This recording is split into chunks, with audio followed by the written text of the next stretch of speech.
Hello and welcome back to An Old Man Watches, where today I'm going to be talking about Deadpool and Wolverine, which is still in cinemas at the time this video goes live. But if you're watching it later, it came out in 2024. And it's 6 years since his last adventure, and Wade Wilson has hung up his Deadpool costume and is working, not terribly successfully, as a car salesman. It's safe to say that his life isn't firing on all cylinders. So when the Time Variance Authority, the TVA, comes knocking, offering Deadpool the chance to step up to the big leagues of the sacred timeline, in other words, the main Marvel Cinematic Universe, he's ready to take the leap. But there's a catch. You see, Deadpool's own reality, Earth 10005, is doomed for extinction. The death of Wolverine, as depicted in the film Logan, has begun a slow unraveling of the reality. And that presents a problem. Wade's life there might not be on the course he wants, but he has people he cares about who care about him, and he's not about to abandon them to annihilation. But what does a merc with a mouth know about saving the world? Nothing, that's what. So Wade needs help from someone whose whole bag is saving the day.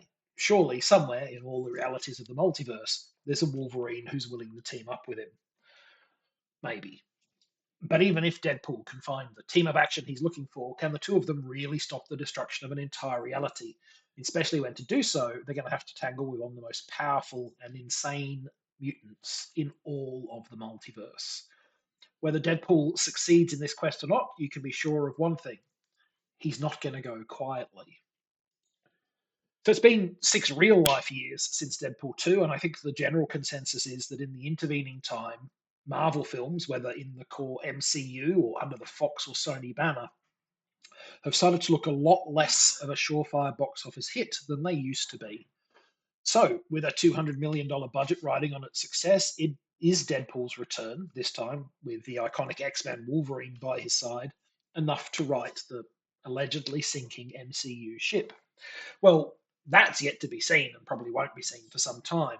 But the film itself, on its own terms, is most definitely a success. It's had pretty consistently positive critical response, but probably more importantly, in Disney's eyes, it's also enjoyed an excellent audience response. Rotten Tomatoes has it 96% fresh based on audience feedback, and probably most importantly, it's already raked in over 800 million at the worldwide box office, with projections that will eventually reach about 1.2 billion. That would make it the highest grossing R-rated film of all time, not adjusted for inflation, mind you. So it's a good film then. Well, in my opinion, it's debatable whether it's good is the right word exactly, but I would certainly say this is a fun film. So let's unpack potentially the biggest weakness first.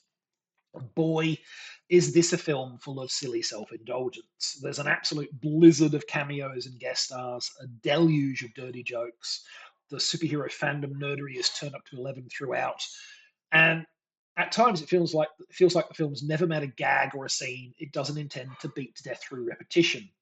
Deadpool and Wolverine can't just have one fight with each other, they have to have a rematch. The world's ugliest dog can't slow motion run and leap into Deadpool's arms just once. It's got to do it on a minimum of 3 occasions. Deadpool can't just kill a half dozen TVA agents, he has to kill what feels like 300 of them. It's pretty clear that the no less than 5 credited writers figured anything worth doing in the film was worth doing a lot. And to be honest, there's so much going on in this movie, both in terms of the plotline, which is stuffed to the gills with events and spectacle, even if some of these events and spectacles seem a little bit arbitrary, and in terms of the gags, which, whether they be verbal, visual, or combination of both, fly at the audience with such speed that at least a few of them will probably slip you by. I'm pretty sure there are gags I missed. It's a film where you probably need to watch it several times, and in some cases, also have a pretty deep knowledge of the original comic books to get them all.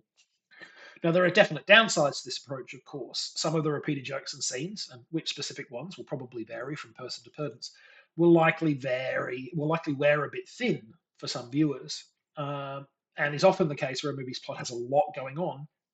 Just as some things outstay their welcome, others will not get the time and attention that some audience members feel they deserve. But here's the thing about Deadpool and Wolverine: the plot and the jokes aren't really what the film is about.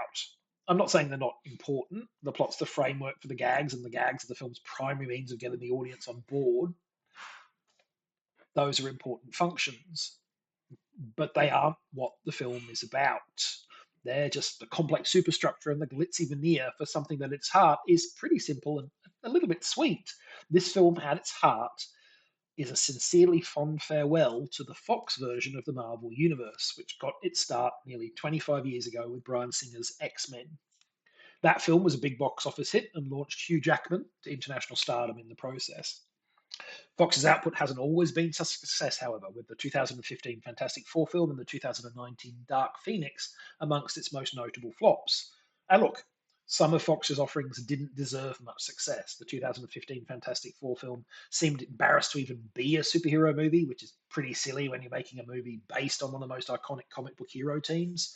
And Dark Phoenix squandered a very talented cast on a mishmash storyline, while an equally talented younger cast was sabotaged in the 2020 offering The New Mutants, which seemed to get caught between competing visions of what project it was and failed to be either. But Deadpool and Wolverine doesn't care about how good or bad those movies were. It seems to sincerely celebrate them all, recognizing the glimmers of promise even amidst the most misguided projects, and in some cases, giving those less loved cinematic offerings a second chance to shine. And as much of a grump as I might be, it did bring a little bit of warmth to my cold, old heart.